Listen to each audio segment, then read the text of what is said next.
তার কথা ভেবে কষ্ট পেয়ে কি ছেড়ে আমি থাকবো কি করে? শালা নিজেও বললো না আর আমাদেরকেও বলতে দিল না, আর এখন এখানে বসে বসে কাঁদছে।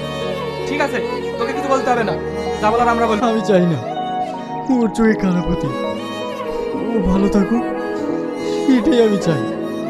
যার জন্য কাঁদছিস এটা সেই ফোন করেছে, দেখ কি বলছে। হ্যালো, হ্যাঁ বল। বলছি আজ বিকেলে তুই একটু আমাদের বাড়িতে আয়। কেন? আরে আয় না, আসলে সব বুঝতে পারবি।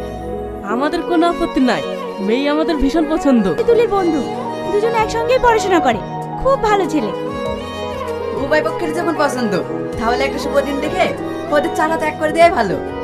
হ্যাঁ হ্যাঁ, রং, এটা হচ্ছে ছেলে। খুব ভালো। শুধু ভালো বললেই হবে না, বন্ধুর বিয়ে। আমার কিন্তু ছেলে বলতে কেউ নেই, বিয়ে সব কাজ কিন্তু তোমাকেই করতে হবে। ঠিক আছে আন্টি, আমি আসছি।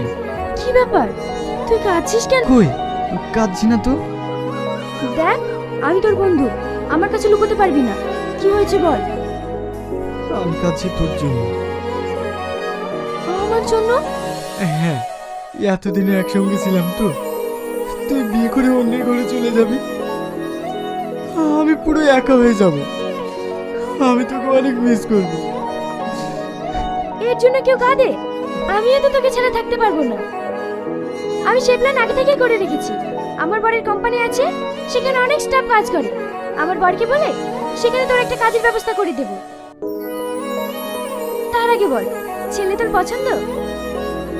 তুই পছন্দ করেছিস, তোর পছন্দ কখনো খারাপ হতে পারে? বিয়ের দিন কিন্তু 25 তারিখে ফাইনাল হয়েছে, কারণ 25 তারিখে তোর বার্থডে আর আমার বিয়ে, দুটো আনন্দই একসাথে হবে। আয়, অল্প করে কিছু খেয়ে নি।